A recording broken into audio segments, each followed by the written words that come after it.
What is going down, Sourdough Squad? We are back again to recap training camp practice that occurred today. We're going to get into all the news, the notes, everything to come from today. Obviously, if you guys have seen it come through, the 49ers did have an injury occur, season ender, it looks like, for Jordan Matthews. So, unfortunately, tight end Jordan Matthews was actually having a pretty decent camp to get things started. Did appear to tear his ACL. I saw it first from Cam Inman of the Mercury News. So, terrible news for Jordan Matthews. Extremely unfortunate for him. Um, Again, he's had kind of a long road. He's kind of dealt with injuries throughout his career. So kind of ugly, but for him, and so hoping the best for him and everything that he goes through. I saw the play in which it happened. It was in one-on-one periods yesterday, and he had a play where he's running a route, came up pulling on his knee, and it looks like he did in fact tear his ACL. Might have been the day before yesterday. Now that I think about it, so hey, it's football, guaranteed injury sport. You know how it goes. But before, yeah, it didn't mean to start the show on a bad on a bad note. But let's get into it. You already know the vibes. Dropping SDS in the chat. You love to see it. Good to see everyone. We appreciate everyone hopping in here. Make sure you smash that like button too. And let's talk about training camp up until this point. Shout out to all the SDS. We see all the homies in here. Shout out to our new members, Debbie and Godspeed in the chat. You love to see it. Shout out all the OGs in here as well. Look at the SDS vibing today. You love to see it. Shout out Eddie. Here we go again. It's kind of what it feels like, right? Kind of what it feels like, but good to see everyone as we hop in here. Let's talk a little bit about Brandon Aiyuk. Brandon Aiyuk, man, continues to dominate training camp. Um, I'll be perfectly honest. I cannot recall. Again, I really only covered training camp last year. This is my second year where I've been to every practice. Um, and really evaluated start to finish training camp. But I've been going to training camp for some years now. I can't recall a player, offense, defense, hell, special teams, whatever, you name it, just dominating front to back, front to back in training camp. And Brandon Aiyuk continues his dominance. Obviously, we discussed the fight that broke out yesterday. And again, kind of along the lines of the mentality that Brandon Aiyuk has brought to the table this year. It's really been something special to watch. And again, Deebo Samuel, we know what Deebo Samuel did last year. He got paid handsomely for what he was able to do from a production standpoint. Deebo Samuel was not doing this in camp last year. We saw Deebo Samuel absolutely dominate the league, but he didn't dominate camp like this. Did he have a good camp last year? Absolutely. Deebo Samuel had a really good camp last year. You could tell that there was a connection uh, between Deebo and Jimmy Garoppolo, and Deebo was making plays downfield, doing all different kinds of stuff. But the way in which Brandon Aiyuk is dominating this year, it's different. And I feel it feels good having a baseline comparison to be able to pull back and go back to last year. Again, we know what Deebo did. Deebo set the NFL world on fire. And training camp is a kind of a good indication of like what type of like mentality a player is in and how they carry that into the regular season. And again, Deebo showed all signs of being great last year in training camp. Brandon Aiyuk is playing at a different level. I'm telling you again.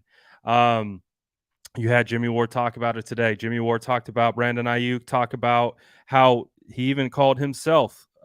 Jimmy Ward said that Brandon Ayuk has been the best player of training camp outside of Nick Bosa. Of course, he's going to stand up for his guy, Nick Bosa, but he did say Brandon Ayuk is playing on that type of level. And if you guys remember last year, heading into week 1, week 2, week 3, Brandon Ayuk was in the back of the warm-up lines. And when individual drills were coming out from practices, you saw Brandon Ayuk with his head slumped in the very back of the line. You saw everyone else dancing. Brandon was just in the back, just down. So you're seeing a complete switch that has gone off in Brandon Ayuk. I tweeted about it earlier and said, not too many players can say that they survived the Kyle Shanahan doghouse. Whether we want to believe it's real or not, I believe it's real. I believe Kyle's very hard on his players. He's got that old school mentality kind of vibe. He challenges you and he wants to see how you respond. I don't know if Brandon Ayuk responded last year the way that Kyle was hoping for initially out the gate. And we remember, we can go back to John Lynch having to bring Kyle and Ayuk together in a room, sit them down, be like the couples counselor of being like, "Hey man, how do we get this back on the right page?" And they credit that meeting for kind of coming together and moving forward and getting out of the doghouse. Well, this is what it looks like when you get out the doghouse. Like, again, we've seen guys in the doghouse. We've seen your Trent Taylors. We've seen your Dante Pettises. We've seen those guys enter the doghouse and not come out. Brandon Ayuk not only came out the other side, but he is on fire. I'm telling you guys, in training camp, it's wild. It really is. It's wild. And again, it's not against backups. Brandon Ayuk is not going up against the third string cornerbacks. He is going against Charvarius Ward. Charvarius Ward and Brandon Ayuk have been going one-on-one, head up in training camp the entire time. When we're talking about these touchdowns and great plays that Brandon Ayuk is making, he's doing it against Charvarius Ward. And as you guys know, as I've reported, as everyone's reported who's been at training camp, Charvarius Ward is looking very good. Charvarius Ward is looking like everything that you have seen or want to see from a number one cornerback in the NFL. So this isn't fool's gold. Someone's asking about the hat. I got you real quick. Hit up residency. We got the promo code for you. Get in on that. So again, this isn't fool's gold. This is real. Brandon Ayuk is doing it all. And it's been one of the best developments of training camp this far. Again, we've talked about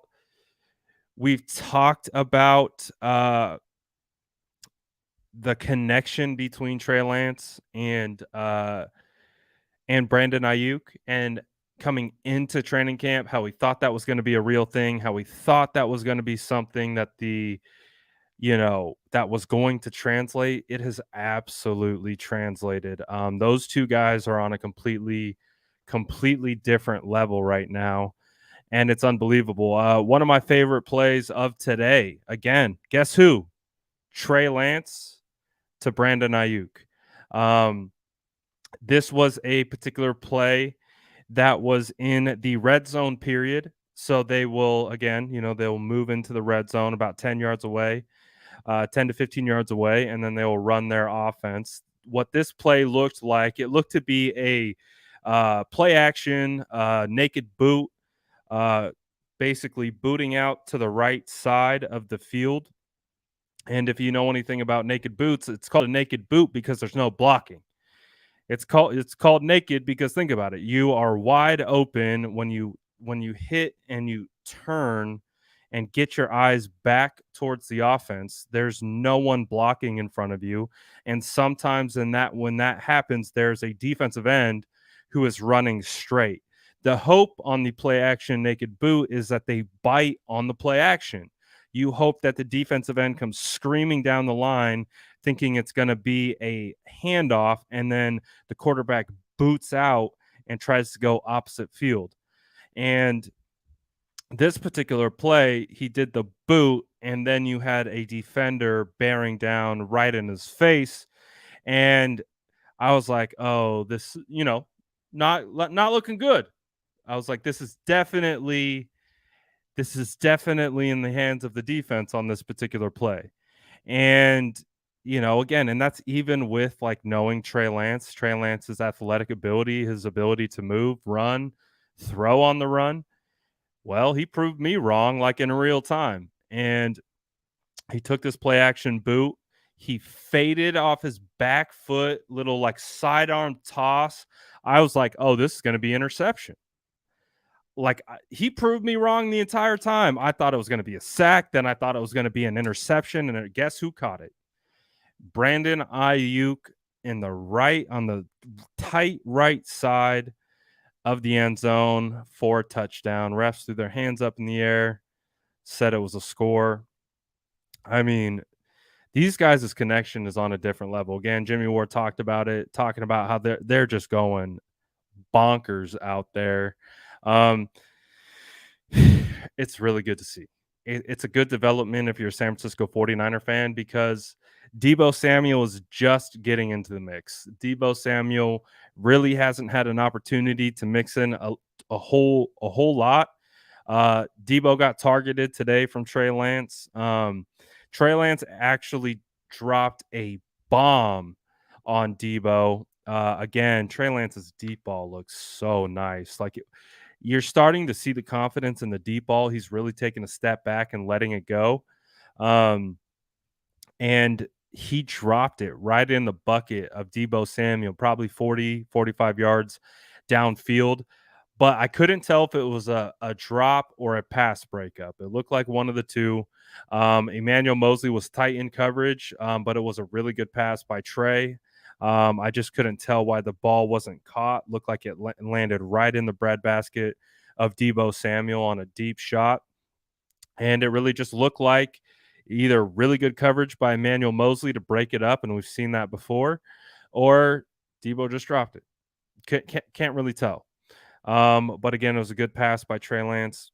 And so you would expect that continued kind of continuity and progression between Deebo Samuel will continue to build.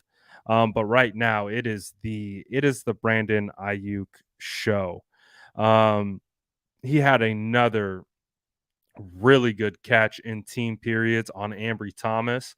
This one was behind him, back shoulder. He had to go up behind him, away from his body, and really showcase the hand strength because Ambry Thomas was trying to knock it out. And he really it was one of those when you see those wide receivers catch it and they just kind of like move it above their head as the DB's trying to swat at it. And Ayuk was like, nah, this is my ball. You're not hitting nothing. So far, man, throughout the entirety of training camp, again, this was a light practice. There were no pads. Energy definitely was not on the same level as it was yesterday. So it wasn't the same intensity, no pads, all those types of things, but that didn't stop, again, Brandon Ayuk from making his presence felt. Someone asked, I think, in the chat, Ayuk or Deebo taken first in fantasy. Deebo is going to get taken first in fantasy, but you got to take Brandon's value at his average draft position. If you can get Brandon Ayuk in the 7th round versus Deebo in the 2nd or 3rd, I would probably just wait for Brandon Ayuk. Take Brandon Ayuk as your 3rd wide receiver opposed to Deebo as your 1st. That's probably the smarter move in fantasy right now because it really does look like Brandon is going to be targeted heavily with Trey Lance. There's just a trust there. There is just a trust there. Trey will throw it up to Brandon Aiyuk. And right now, Brandon Aiyuk has this mentality that when the ball is in the air, it's his ball. And that's the type of aggressive mentality that you want to see out of wide receivers. You want wide receivers when the ball is in the air to believe it's their ball and no one else's. So far in training camp, that's exactly what we're seeing. In one-on-ones today, Brandon Aiyuk cooked both Jimmy Ward and Charvarius Ward. Like I said, and Jimmy Ward said today, he's like, I haven't won once against Brandon Aiyuk in training camp. He's like, last year I won a couple times. I haven't won one yet. And he's like, I'm going to get him, but I haven't got him yet. So, yeah, like there was Trent Sherfield hype last year. I don't know if you guys remember the Trent Sherfield hype, textbook Trent. Trent Sherfield hype came from the fact that there was a connection between Trey Lance and Trent Sherfield. Whenever Trey Lance was in, he was finding Trent Sherfield. Well, guess what? Trent Sherfield's not here. And now that connection times 30 with Brandon Aiyuk with a much better wide receiver. So Brandon Aiyuk stonks to the moon right now. Definitely don't let that pass you up because he is looking good. Malik Turner is looking good too. Like JC is talking about, Malik Turner looks like he's going to be that sixth guy. I was high on Tay Martin potentially being able to push for that. Unfortunately, Tay Martin just doesn't get opportunities. He just does not get opportunities. And the guy that gets the most opportunities outside of Deebo Samuel and Brandon Aiyuk is Malik Turner. And Malik Turner is looking good and looks like he's taking advantage of his opportunities. So Malik Turner right now is, I would say, the clubhouse leader to be your sixth wide receiver to make the roster.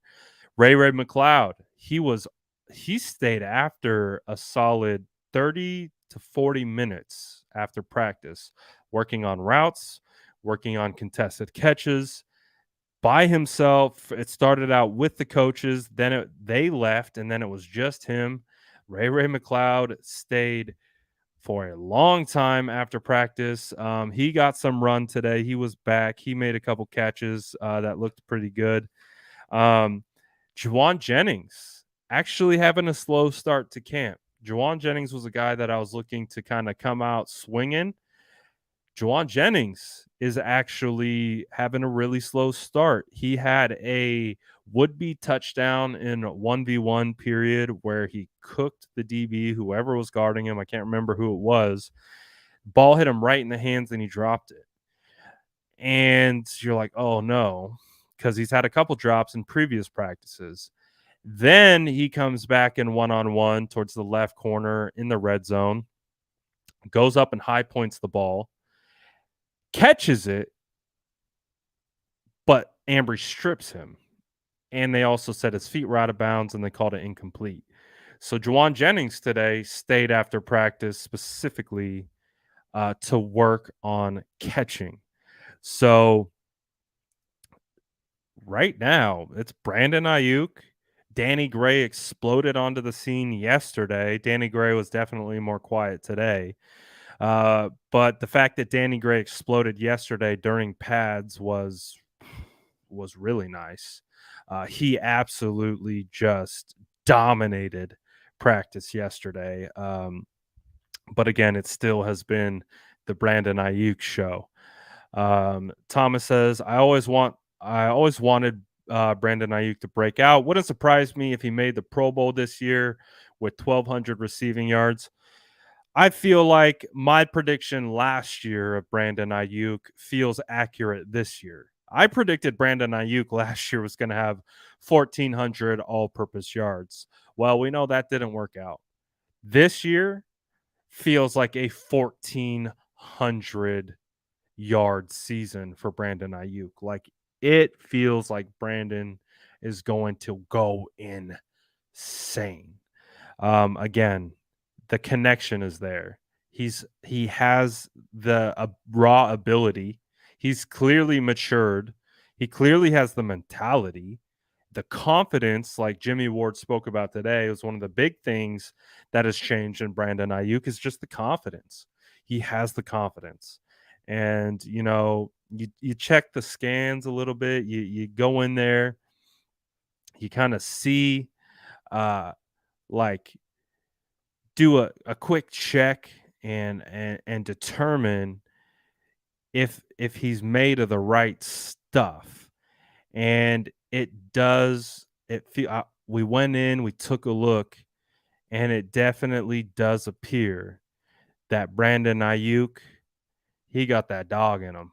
This is straight from the 49ers facility. Had one of the team doctors DM this to me. They're like, we needed to go in. We need to take a look to see what this man's was made of. And they said, we checked the scans a couple times. We checked the scans a couple times, and sure enough, that boy got that dog in him.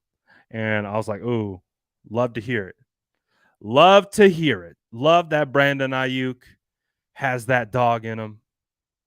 Love to see it. So good things coming from Brandon Ayuk.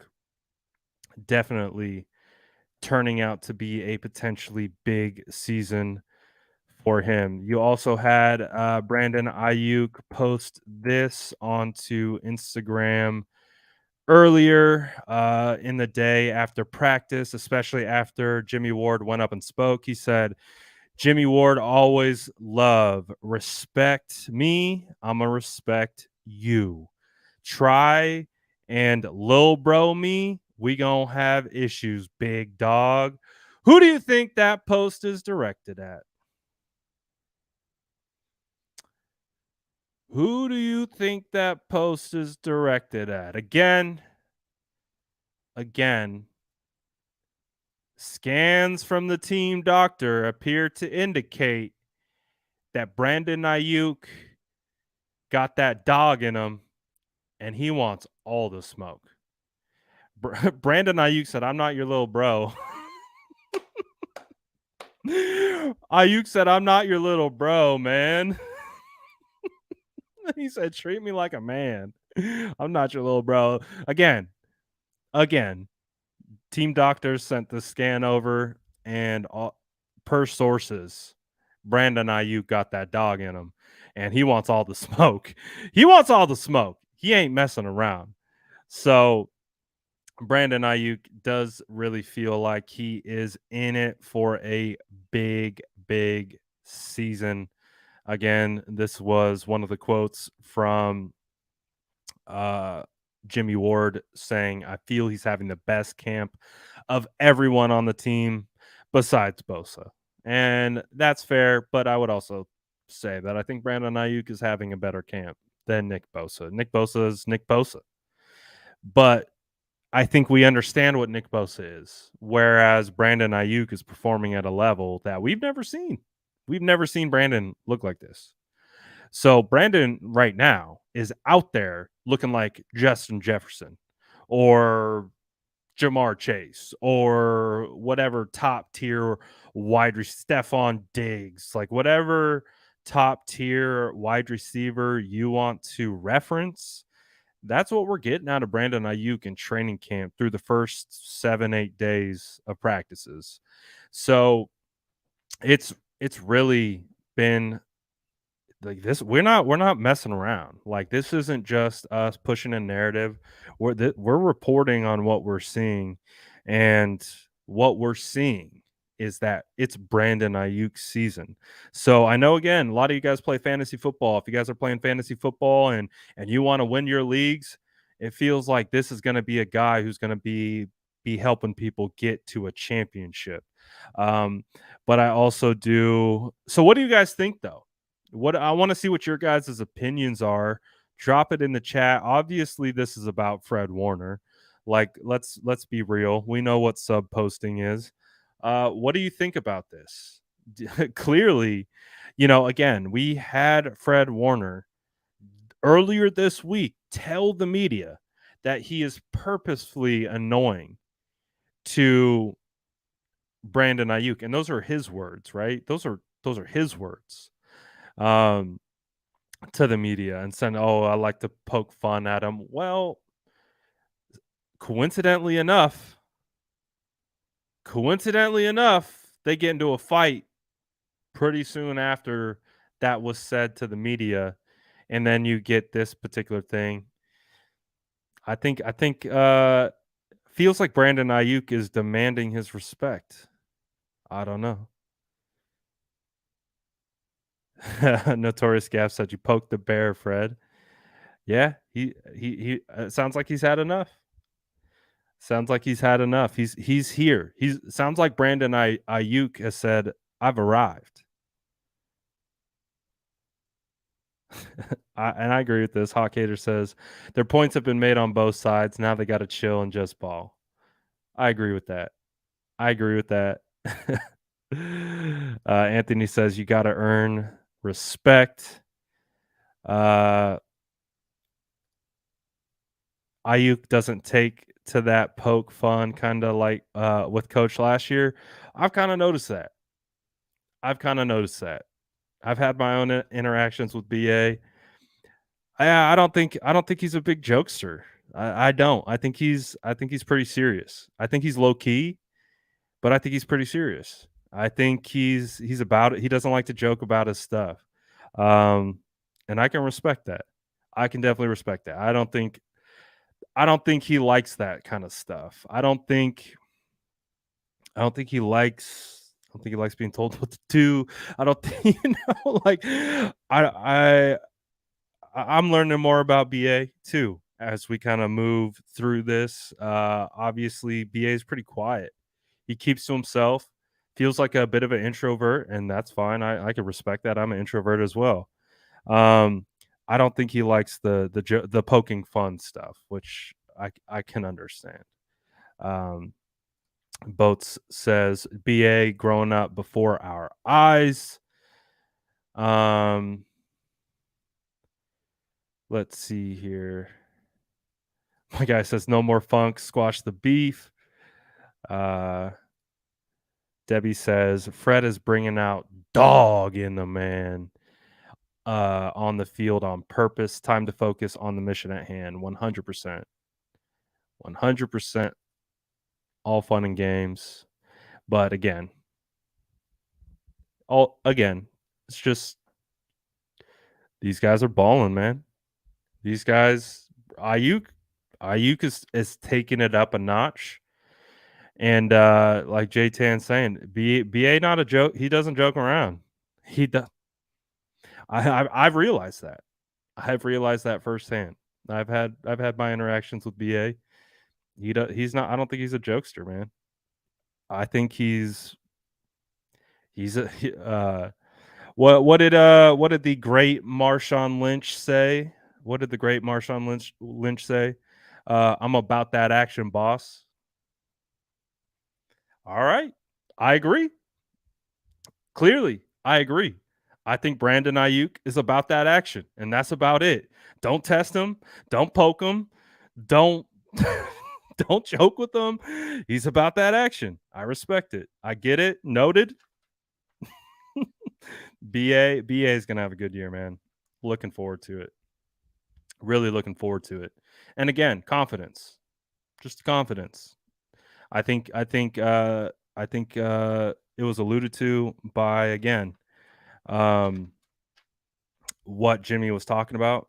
I think it's confidence. So really looking forward to it. Brandon Ayuk too. He could have had another really big gainer. But Trey Lance tried to hit him deep, and it was a really pretty ball. Like when Trey Lance hit his drop step, let the ball rip. It was we're seeing more of those like moon balls where they're just like high arching, dropping down, just look like missiles. I can tell you too, for all the wobble police out there, I'm not gonna lie, some of you guys are weirdos. Like, I love you guys, and if you're in the SDS, I still love you. But if you literally comment on a man, an NFL player throwing a football that has a slight wobble, and the only thing that you feel inclined to talk about is the wobble and not the fact that it is a perfect ball placement, I don't know. I've seen it so much, it's unbelievable. I'm sure some of you have too, but the wobble police, you guys are not gonna lie, low key kind of weird. But throughout practice, he's picking it up. Those spirals are getting tighter when he's dropping these, when he's throwing these long balls, they are looking very pretty. They are looking very pretty. But this one, he particularly overthrew Brandon Ayuk. Felt more of just like a timing thing than anything else. But it was a really nice ball. Again, dropped back, loaded the back foot, let it rip. Beautiful arc on it, and I was like, "Oh, this is gonna be a pretty nice play." Like, I was like, "Ooh," and then it was probably about a step or 2 ahead of Ayuk. Ayuk had the defenders beat. It would have been a big play. Um, just a little off, but again, it was a beautiful pass. It just didn't connect. And again, Trey Lance came back through another beautiful ball, 40 to 45 yards down the left sideline, dropped it in the bucket this time, like right there to Debo. Just Debo couldn't bring it in. Um, so I don't think Trey Lance had any interceptions today.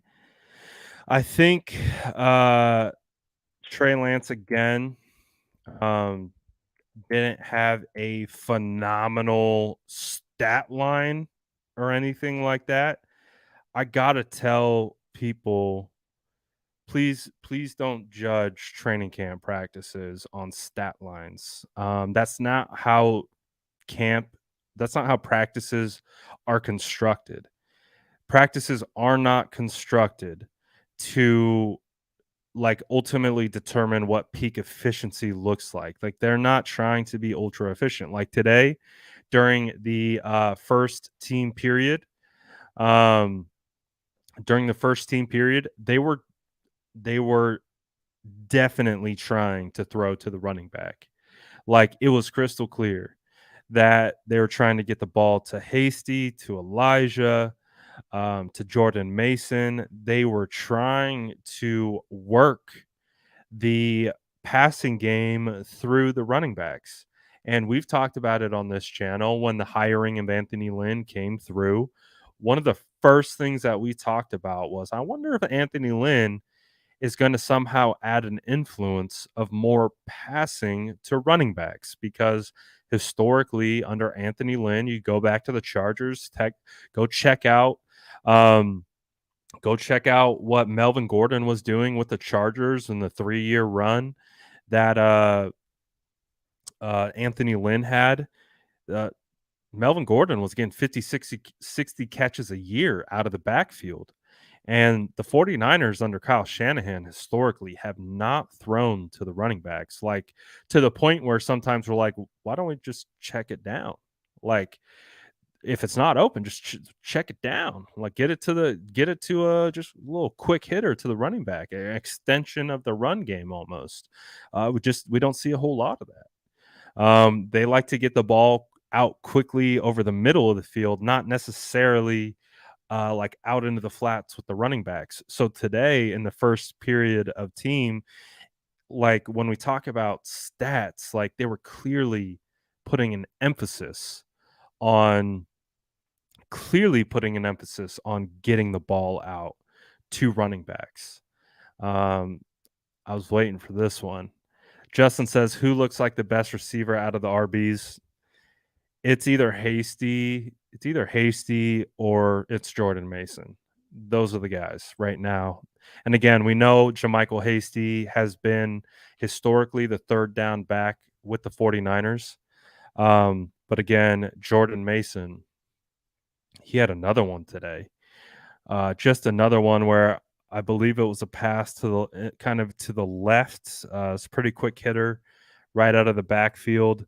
And let me see if I can find my note from it.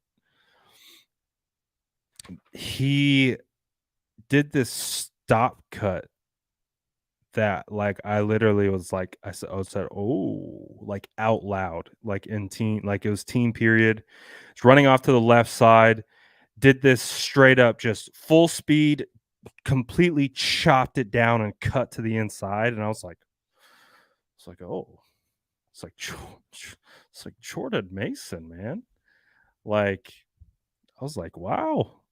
Again, Jordan Mason is a bigger back, 5'11", 225. But his ability to move, run as a physical runner. Another guy who had a good day today. Jeff Wilson had a good day today. Jeff Wilson caught a couple passes out of the backfield. Jeff Wilson looked good today. We hadn't seen a whole lot of Jeff Wilson through training camp to this point. Jeff Wilson had a good day. Elijah Mitchell was kind of hot and cold. He had a drop. He had a couple drops. I think he had a drop in 1v1. He had a drop in team period. He also had a good catch. He was able to kind of redeem himself. Trey Sermon had a drop yesterday. Trey Sermon fell today off a handoff. Wasn't able to really get his footing. TDP fumbled a pitch yesterday. TDP his hands don't look effortless. It looks like he has to try to catch the ball. Where like a guy like Jordan Mason, it's pretty effortless for him. So again, Jordan Mason continues to push forward and push. I just don't see how, like, the 49ers, I think are going to have a really hard decision on their hands.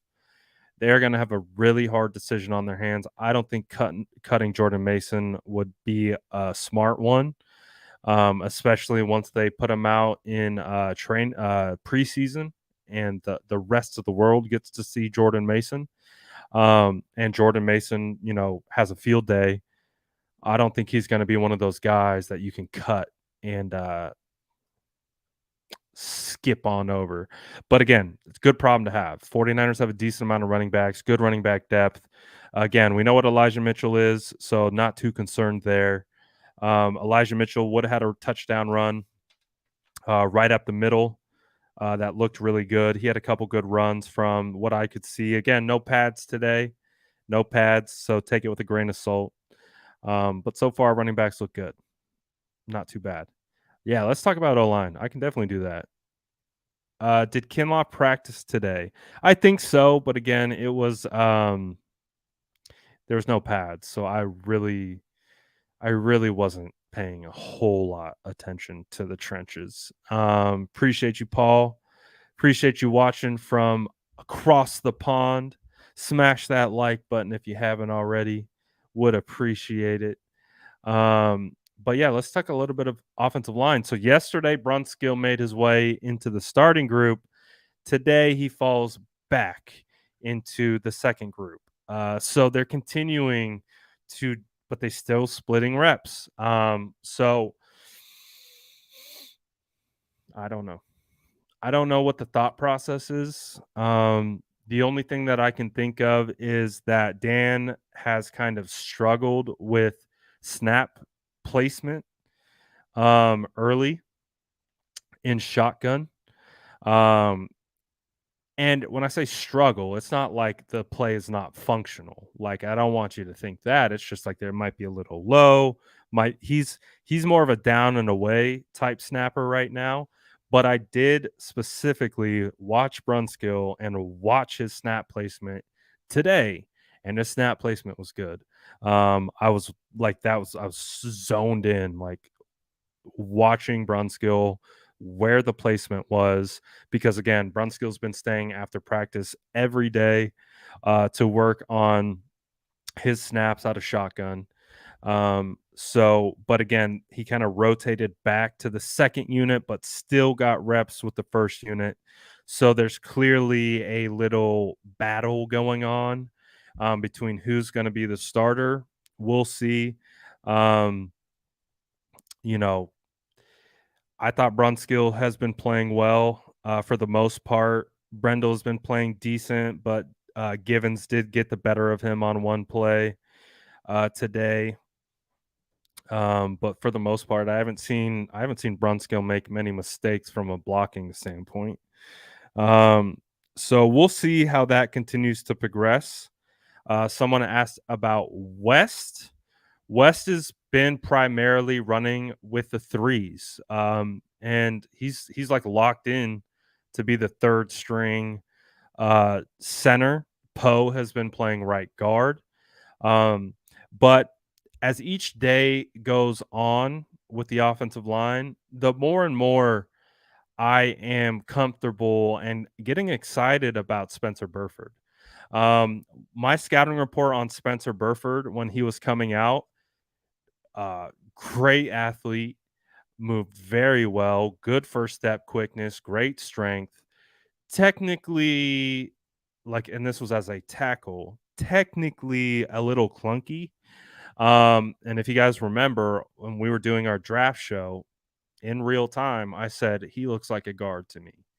Like I was kind of confused by the pick at the time, Spencer Burford, because I was thinking interior offensive line was a need, right? I think we all agree that interior offensive line was the need to address.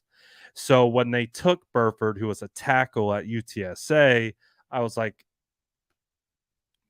why would you take a tackle? And then we watched in real time, and I was like, oh, he looks like, uh, he looks like um, a guard, and that's where he's been playing, and he's actually been playing pretty well. He had a nice kick out block where Elijah ran right off his butt today.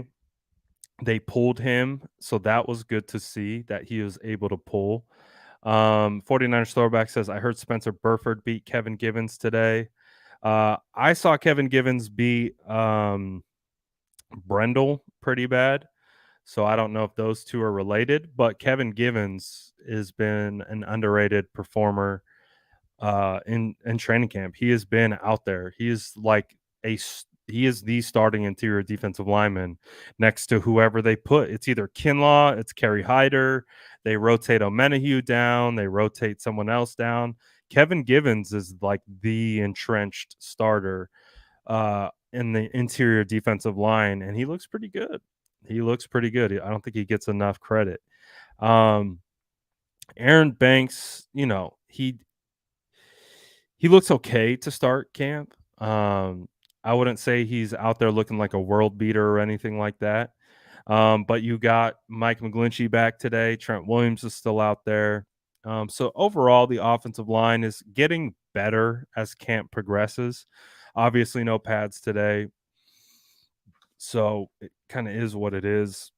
But I'm very interested to see what they do with this center position.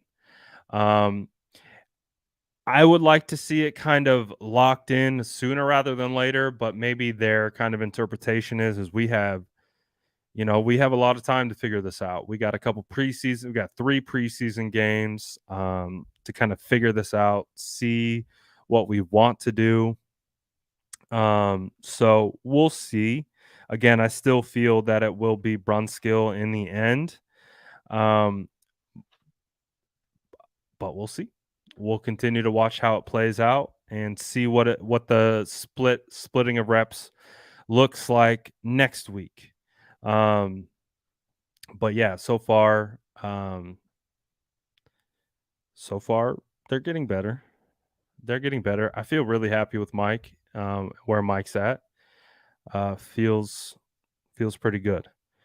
Let's see some other stuff from today. We talked about Juwan a little bit, some of the issues he's having. Tarvarius Moore was running with the ones today. Samuel Womack was running with the ones today. Found that to be interesting. Oren Burks was running with the ones today. Dre Greenlaw was out, so Oren Burks stepped in. If you guys remember, Oren Burks is the guy, linebacker that we got from Green Bay, who's been a special teams standout. He would have had a tackle for loss in the first play of team period on Elijah Mitchell on a run to the left. Just he was right there. He read it and he hit the edge and beat Elijah to the spot. Oren Burks looks like he's going to be a guy that has a lot of potential to, again, not only be a factor on special teams, but if Dre gets hurt, if Aziz gets hurt, he feels like there's not a whole lot of drop off, to be honest. So I'm pretty excited about Oren Burks and how he's going to continue to look, especially playing with the first team unit. Again, Tarvarius Moore was out there with the ones. Still Talanoa was out there, but you also got Tarvarius Moore. And again, Samuel Womack got some run with the ones out of the nickel. So that's been interesting. Ray McLeod had a pretty decent day. Again, we talked about Jeff Wilson had a pretty decent day. Tanner Hudson actually had a pretty decent day from the tight end position. Obviously, the tight end position was a little thin. No George Kittle. George Kittle had a rest day, and rightfully so, along with Nick Bosa, which gave the other tight ends opportunities. Really feels Ross Dwelly had a really nice catch in 1v1s versus Talanoa Hufanga. And Tyler Croft had a really nice one-hander. I think Tyler Croft is in consideration. I think Tanner Hudson had a good day today, but Tanner Hudson had a really nice catch down the left sideline, probably about 25 yards downfield. Contested catch, I believe it was Diamador Lenore that was defending him. He caught the pass over him. It was almost like he had to kind of go over him. And as he caught the pass, he started running downfield, because he made a really nice play. He started running downfield, except he was running downfield, looking backwards to taunt the defender. So here goes Tanner Hudson, makes a really nice catch, is running, looking backwards because he's taunting, he's staring him down, like, I just mossed you. And then a safety comes running in and punched the ball out. I'm like, what are we doing, man? You just kind of negated that really nice catch you had by kind of being a showboat. Can't do that. Those are the small, if I was a coach, if I was out there and one of my players did something like that, I would be pissed. I'd be like, bro, act like you've been there, man. Just act like you've been there. You make a nice catch, turn your head upfield and make another play. Make someone else miss. Do not stare backwards behind you and then get the ball punched out 5 yards later. What are we doing, man? Come on, man. I gotta echo my inner Rich Madrid, man. Christ, man, what are we doing? I was just like, what a knucklehead. But again, it was a really nice contested catch. It was a good effort. He just was a little showboaty at the end, and they punched the ball out as a result. It's like, come on, man, come on. Trey Lance had a touchdown to Jermichael Hasty. Again, the emphasis on getting the ball to the running backs out of the backfield. Jermichael Hasty had a touchdown today in red zone period to the left side. It was a quick hitter. Again, felt like a scheme. They kind of schemed it open. It was like a quick pass. Got it right to Jermichael in stride. Jermichael just kind of ran to the corner pylon, scored a touchdown. um, and it was nice. Uh, let's see. On that one play that I was talking about, I had it as a Givens sack on Brendel. Trey just launched it. I think he just threw it away.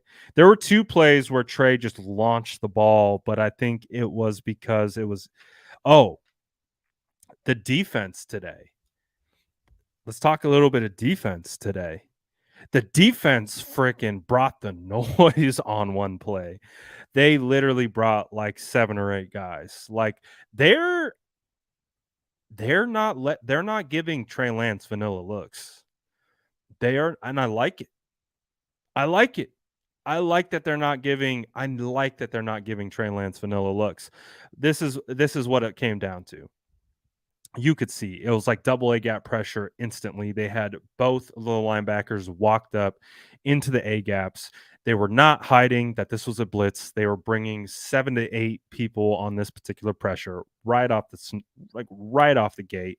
That it was already a mismatch numbers game, so it was kind of up to Trey Lance to kind of get the ball out. And like I'm telling you, Trey Lance got to his back foot. The pressure was already coming at him.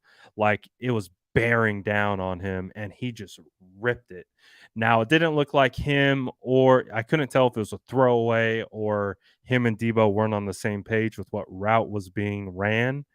But it turned out to just be an errant pass um, from that regard. So ultimately, but like I said, I like that the defense isn't showing Trey Lance vanilla looks. I like that the defense is really putting an emphasis on coming after him. I really like the fact that they're throwing stunts at them. They are really working their games up front. It is not a vanilla look. And it's putting pressure on the O-line, it's putting pressure on Trey Lance. So I really like to see that. I think it's good for everyone. It allows everyone to kind of feast or famine a little bit. And sometimes, as an offensive line unit, you kind of need that. You kind of need to see who's going to step up, pick up, be able to communicate, be able to ensure that they're covering the proper gap, and see if you can get help from your running backs, who's going to put their face mask into a linebacker's face, who's coming in as a free rusher. Um, so I like that about the defense. I like that they are really coming after them. Um, let's see here. What's good, Jesse? Jesse said, "Who should start at center, and should we be concerned about the interior offensive line?" You guys know me. Oh, someone said Jimmy G posted on Instagram. Hold on one second. Wake up, Jimmy G posted. Wake up, Jimmy G posted. Did he really post? Oh, he posted an edit. Oh, it's another commercial. Never mind. Jimmy Jimmy posted an edit, but it's a commercial. It's not ultra exciting, but hey, wake up. Jimmy posted. Um back to this question from Jesse about who should start at center and should we be concerned about the interior offensive line. Um I'm pretty emphatic with believing that Daniel Brunskill should be the starter at center because Daniel Brunskill is making, I think, like $2.5 million this year, which I think is one, quite a bit more than Jake Brendel, and two, Daniel Brunskill has more experience in the scheme. Again, Brendel was a holdout in 2020. So his first real run with the 49ers was in 2021. Brunskill's been doing this since 2019. He's proven he can play everywhere, and obviously he played at right guard last year, and they're clearly moving him to center. I think Brunskill's biggest problem right now is just snap location. Um, I've watched him intently throughout training camp. From a schematic standpoint, from a performance standpoint, I think Brunskill is uh, right now better than Jake Brendel. He picks everything up. Again, there's multiple occasions where he was able to pre-snap, call out a blitz on Fred Warner. Fred Warner blitz, he picked it up, washed Fred Warner out of the pocket. Um, I've seen him get to second level on every occasion that's been asked to him. Again, on another previous rep, he gets to second level and absolutely popped Fred Warner. Um, and those are the things that he's really good at. Biggest thing with Brunskill right now is snap location. And we talked about it a little bit earlier before Jesse came in here, but it's like his issues, they're a little bit slow and away, at least throughout the beginning of training camp. But today, because it's been an emphasis, Brunskill's been staying after practice every day to work on his shotgun snaps. I watched that particular nuance today, and today Brunskill was accurate with the snaps. So again, I haven't seen Brunskill necessarily lose. I feel like Brunskill would be better suited because he understands the offense better. I do think he's a little bit better than Brendel, especially at this point in his career. So for me, it would be Brunskill, and it wouldn't be too much of a debate. I've been watching these. This has been one of my main point of emphasis of training camp. Like I'm watching Brunskill and Brendel every day to determine to answer this question. And so, based on what I've seen and obviously what I already know, I feel pretty confident that Brunskill should be the center. But we'll see. We'll see. And in regards to concern, it could be a concern. It could be, but again, right now my biggest concern with the interior offensive line is continuity. Is these two guys, Burford and Banks, are playing with a different center kind of like every other series. And center for me needs to be a point of emphasis for continuity. And the fact that that particular position is constantly kind of rotating and in flux, um, I just kind of want to see them pick one and just kind of stick with it. They keep flip flopping, so I don't love it. I would just prefer them to make one particular decision and kind of stick with it. Um, but other than that, I think we've covered a lot of it. Defense continues again. Defensive line continues to be strong. Linebackers look good. Aziz still doing Aziz things. He clamped up Elijah Mitchell in one-on-one coverage. Looked pretty good. Um, Odom hasn't looked all that well. He's had his moments, but I think there's a reason Tarvarius Moore took starter snaps over Odom today. Odom hasn't looked all that great. Leon O'Neal, you know, I think he could look better, but he's still a rookie, so it's to be expected. I think Taylor Hawkins actually had a really good rep today against one of the tight ends.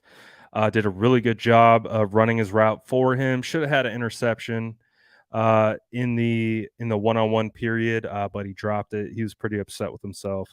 But I thought it was a really good rep by Taylor Hawkins. I think if you had to ask me between the two undrafted free agent safeties, and I like Leon O'Neal, I think Leon O'Neal is a great person, great personality, tons of energy. I feel like he has the traits to be one of the guys.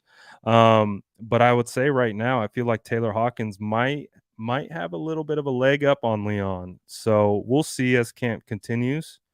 But Taylor Hawkins looking pretty good. Lenore had a PBU today on Austin Mack. I think Lenore had another play as well, but again, it was against the threes. Samson Ebukam, someone asked about Samson Ebukam. I haven't seen a whole lot from Samson Ebukam. He's been out there, but I haven't seen too many plays where like it's jumped out that he's been disruptive. Uh, Drake Jackson is definitely disruptive when he's running against the threes. Um, Alfredo Gutierrez just is having a really hard time, uh, especially with especially with Drake Jackson. Like there was literally 4 reps yesterday that Drake went versus Gutierrez, and all 4 were sacks. And you're just like, oh, like I want Gutierrez to be successful. I just don't know if it's gonna happen. Uh, but hey, we'll see. We will see. Um, who is looking good at tight end? I thought Croft was looking good. We talked about Tanner Hudson a little bit. Tanner Hudson made it a couple good catches today. Um, feels like Fumagalli made a couple good catches today. Um, I kind of like Croft out of that group. Um, biggest surprise so far has been Burford. I think Burford has been the biggest surprise for me because I wasn't anticipating him coming in to be the starter. Again, the whole offensive line rotation, I think, was a surprise. The surprise that not only and I think Burford is doing a pretty damn good job for what is being asked of him. Um, I think you know he's he's doing what's asked of him. He's had wins in one-on-ones. He's had wins in team. Again, I saw him pull today, and that was good to see that he was able to do that pretty well. Looked like he was going to demolish whoever he was going to hit. But again, no pads, so he kind of pulled up a little bit. But yeah, I feel like Burford's been one of the biggest surprises. I think Jordan Mason has been one of the biggest surprises. I think Malik Turner has been one of the biggest surprises. I also think, say what you want, like Charvarius Ward has still been a surprise. Like I didn't know, like watched him coming in, and I had an idea of what he was, but like really watching Charvarius Ward in action, like I'm just like, wow, this guy's really good. I think Brandon Ayuk has been a surprise in the sense that, and that's even as someone who thought Brandon Ayuk was going to break out. Like I've been saying it for I always arrive early. It feels like on some players. Like I really thought Brandon Ayuk was going to break out last year. That didn't happen, but it does look like he's definitely going to break out this year. Um, Other surprises, Robert Kimdichie has been a surprise about how much he's disruptive. Robert Kimdichie is pretty darn disruptive. So he's been someone to stand out for me. Um, Not surprised, but Talanoa has looked pretty good for the most part. Let's see some other surprises that I could have. I think that's pretty good for the surprise candidates that I wasn't really anticipating. Let's see here. Again, if you guys have any other questions, feel free to drop them in. We'll ask. We'll do a couple more questions before we get out of here. How do you know? Were you at practice? Yes, I was at practice. I was at practice. Grant Cohn saying Price will be the new Debo in our running game. You believe that? I don't know what he was saying, so I don't know if this is taken out of context. I don't know what the context is of this. They're not the same players. Debo is an explosive runner. I don't necessarily see that out of TDP at this point. I would say TDP hasn't been ultra impressive this camp. I would say that if you're talking about explosiveness, I would say Jordan Mason is more explosive at this point. So again, I don't know what the context is here. I don't know what the thought process is. But I don't look at TDP and I don't look at Debo and I'm like, oh, they have similar skill sets. I feel like their skill sets are extremely far apart. Debo is immensely quick in regards to reading blocks, cutting off blocks, exploding through running lanes as a runner, ultra decisive. TDP, I've seen him still kind of struggling with vision. I've seen him run into the back of his offensive line a couple times. He's dropped a couple handoffs and pitches. So again, I don't know what the context is in what he's saying there, but I wouldn't say that I would if that's what it is. Like, is TDP going to be the new Debo? Not necessarily from a traits perspective. Thoughts on the number of fans at all these practices? Last Saturday was the most I've ever seen. It's been a great showing by the fans, man. It's been a great showing. It's been a great showing by everyone that has been showing up.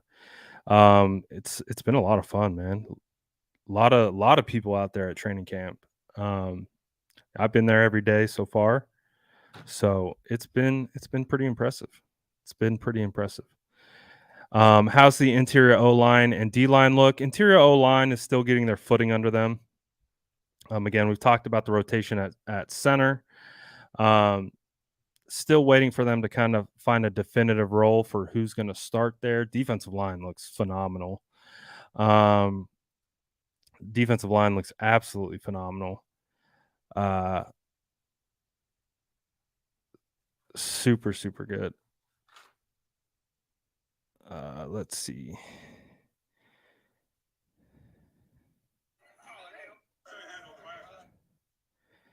Looks like Jimmy Ward just posted a clip.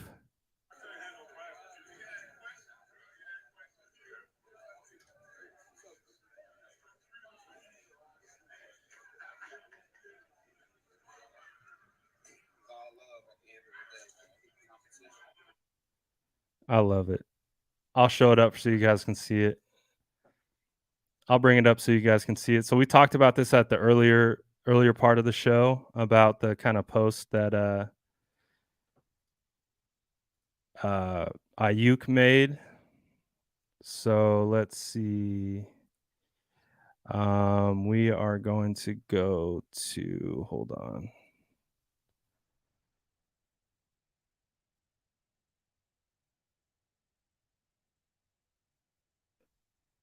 This is from Jimmy Ward. All right. Here we go.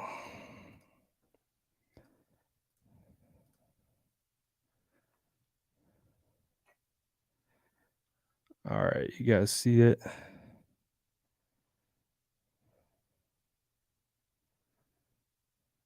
So the boys is good. And don't freak out. Again, we've talked about it. It's just guys being dudes out here. Just football players doing football things.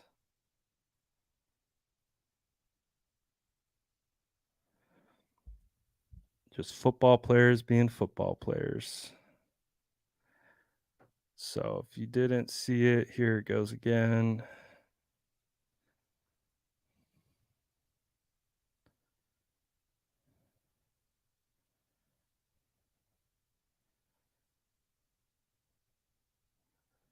Let me put the sound on for you. Competition. Still ain't had no class with you. You had a question? Oh, you had a question?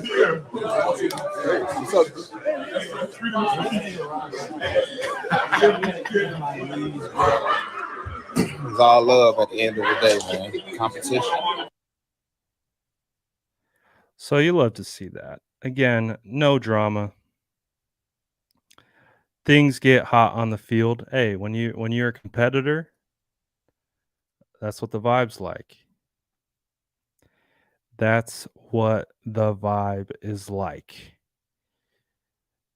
So Let me get this posted though. Hold on a sec. Got to post while on the live. Hold on a sec.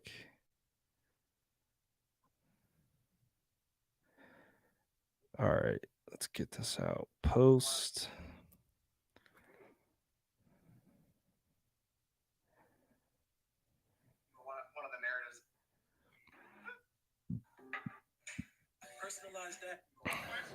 All right, we got it posted. So yeah, no love lost between Brandon Aiyuk, Fred Warner. All good, all love. Grant out here saying Burford best interior O line. Again, we've had 2 day pads. We've had 2 days of pads. Any other day to kind of evaluate offensive line, I always talk about I take with a grain of salt. Again, I don't have Grant's eyes, and Grant doesn't have my eyes. But I would say it's not like that's an outlandish take. I think there could be I think there's some truth to that. I think Burford's look pretty damn good. I think one of the biggest things with Burford is he might not be perfect, but I don't see a ton of mistakes. You know what I mean? Like I think he's been pretty for being a rookie and being a tackle converted to guard. Yeah. I mean, I haven't really thought about it like that, but I don't think Grant's like talking out his behind or nothing like that. I think Burford's been pretty good. I still think Banks is a bit of a work in progress. And that's not to take away from Banks and what he's been able to do, but I think kind of Burford's been, for the 2 days in pads that I've seen, I think he's looked pretty good. So yeah, I don't think I think that's feels pretty good. What do you think of Trey and Jimmy unfollowing each other on IG?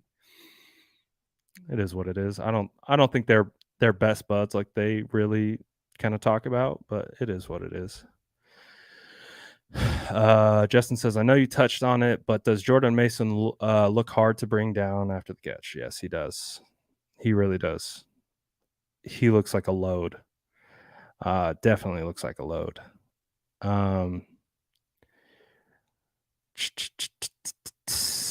Let's see here. O-line didn't really look better today because there's no pads. So when the pads come on, my kind of evaluation, I take a step back. It's just so hard to evaluate guys without pads on the interior.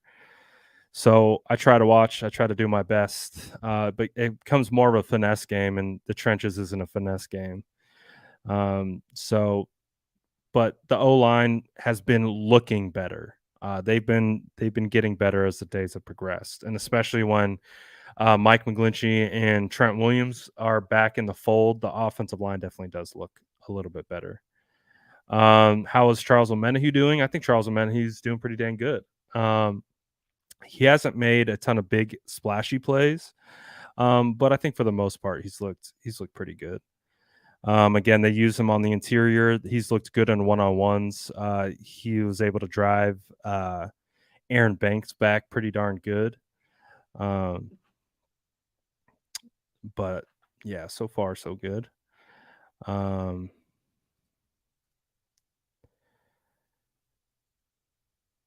Let's see here. Do I feel like Trey will be ready to by week 1 to lead this team? I think so. I mean, he's having to do it again with Jimmy Garoppolo still in the building. Like, you have to think about it. Like right now, Jimmy Garoppolo's in that locker room. It's not. I wouldn't imagine that like Jimmy Garoppolo has a locker like outside of the locker room. Like they're still walking into that locker room, and Jimmy's probably still there, and Trey is still there. Like just like we saw this clip from Jimmy Ward, like I'm sure Jimmy Garoppolo's got a locker in there. So he's still kind of Trey's still kind of having to work through that dynamic of, Jimmy still being in the building.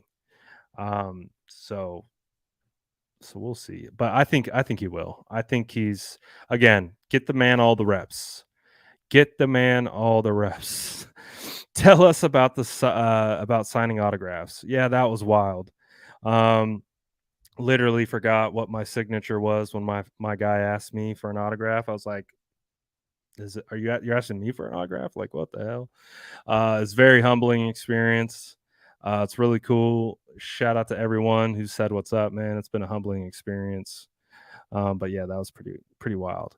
Any Donovan West content? I mean, he's been strictly running with the threes. And the threes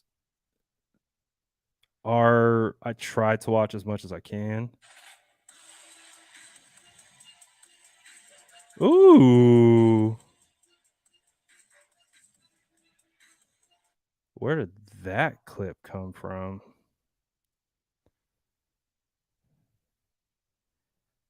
Hold on now. Ladies and gentlemen, we got him.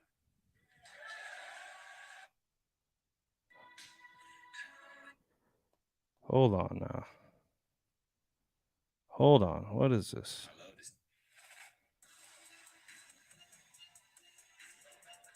Where did that clip come from? Whew.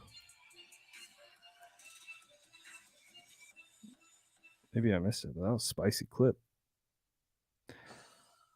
That was nice.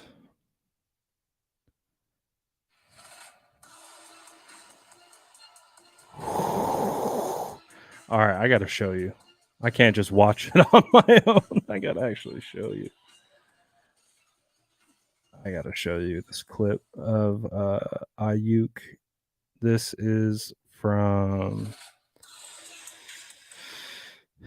let's see, this is from Aiyuk Daily on Instagram.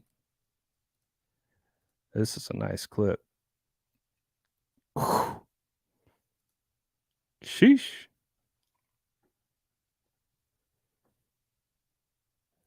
Crazy. That was a nice, like, look at him snag that thing. That was a laser too.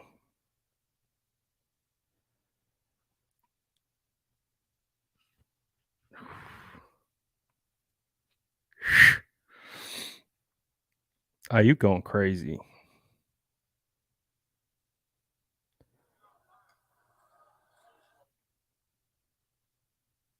That was a laser. That was a freaking laser, and he somehow came down with it.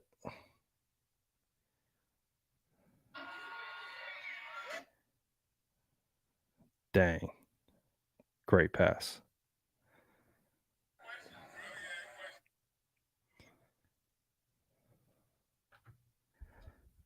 That's nice.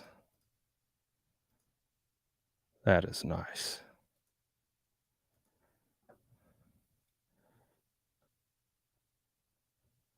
All right. 49ers are probably going to be dropping 49ers are probably going to be dropping highlights here pretty soon.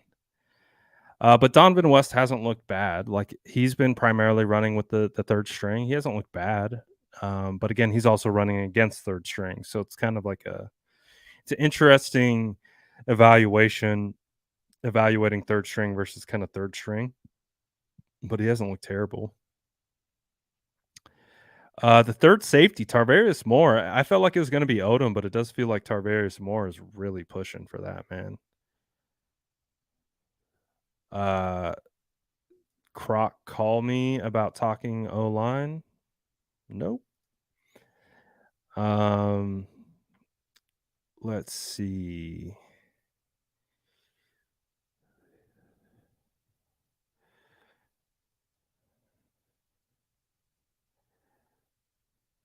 I have seen JV. We got some JV updates. Jason Brett's actually been out there 2 days in a row before practice running. So that's been a nice thing to see. I would say he doesn't look 100% yet, but I mean, like, today he was kind of vibing out. He was kind of going along with the music. He did all those hurdles back there.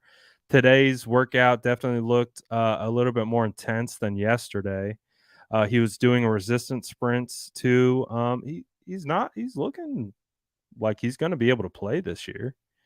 I don't know if it's going to be week 1, but he's definitely on his way back. So that's pretty good to see about him. Um,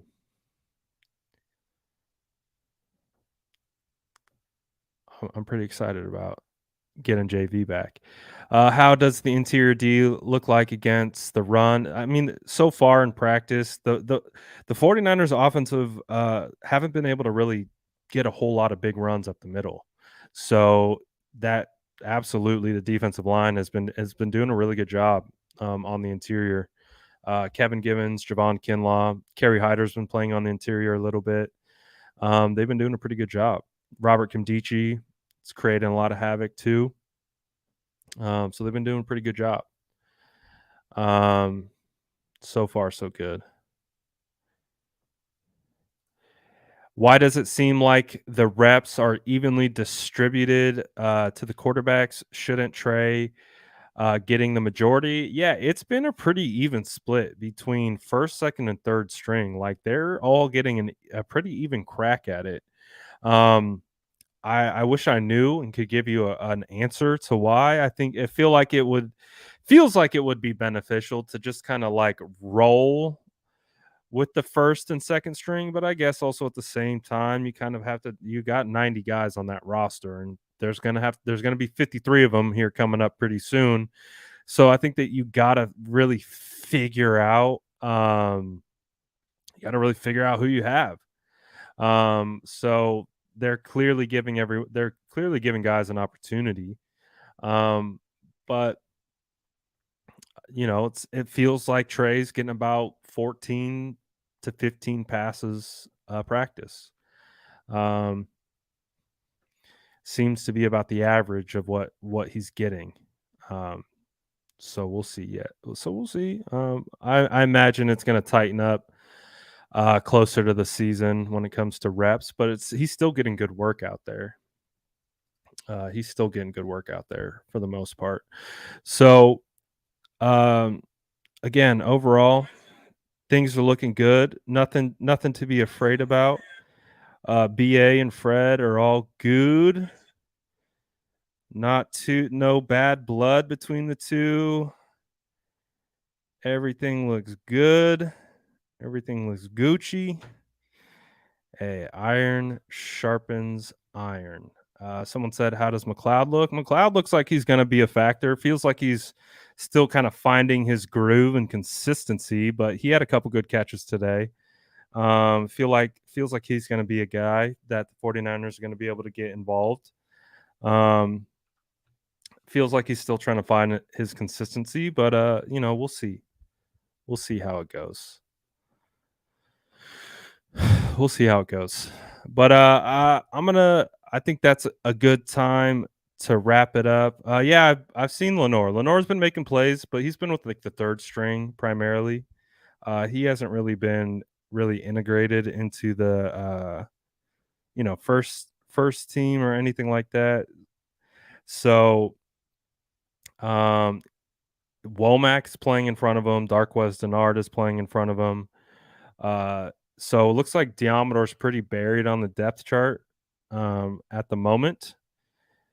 So we'll see, how it continues to progress. But currently at the moment, feels like Diamodore's pretty buried on the depth chart. So we'll see if he can get out of that hole. But right now it looks like he's kind of buried. So, but he made a couple plays today. Not bad. No, thank you for reminding me. I should try to get some merch out in the next day or two. How about that? I'll try to set it up. We could do a little merch drop on Friday. I've been sitting on I was gonna do a merch drop right when my son was born, and I remember that. Like I was literally getting ready to drop it and get it all hyped up, but obviously Had some things kind of get in the way, and kind of got away from the merch, but might keep an eye out. Maybe we'll do a merch drop on Friday. Maybe we'll do our first inaugural merch drop on Friday. I know you guys have been asking for a long time. I know I've been saying I've been going to drop it. I've had it, but obviously things have gotten in the way a little bit. But yeah, maybe we'll do it tomorrow, or not tomorrow. We'll do it on Friday, tentatively Friday. How does Ambry Thomas look? Will he get practice teamed? He hasn't looked that great. He's been on the other end of like a lot of these highlight plays that we see. He's kind of on the other end of it. He's definitely not making plays. Kind of think about like when he was first getting run. Like think about the Falcons game. I think that's about where Ambry's been playing. Like he's kind of in position, but he's kind of he's still giving up the catches. So he hasn't been great. Hasn't been great today. Great in training camp so far. So we'll see. Drake Jackson's been looking really good. He's been running with like the third team, second team.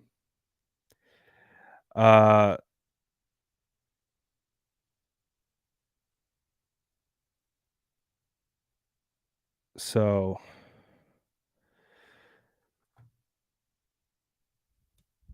yeah. I like Drake Jackson a lot.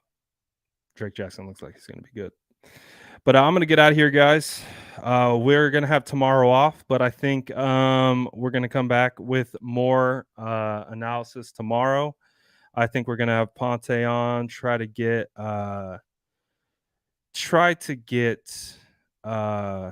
Jordan Elliott on, credentialed media member. And we'll kind of do a recap of training camp thus far, kind of compare notes and like do all that kind of stuff. But I appreciate everyone tapping in. Appreciate everyone asking questions. Appreciate all the vibes. I am fighting a food coma still as we speak, but I think I've made it through. So shout out all you guys. Appreciate everyone vibing. Smash that like button. If you haven't subbed, hit that sub button. And we'll be back tomorrow for more content. Appreciate you guys. I'm out of here. That's it for me today. Peace.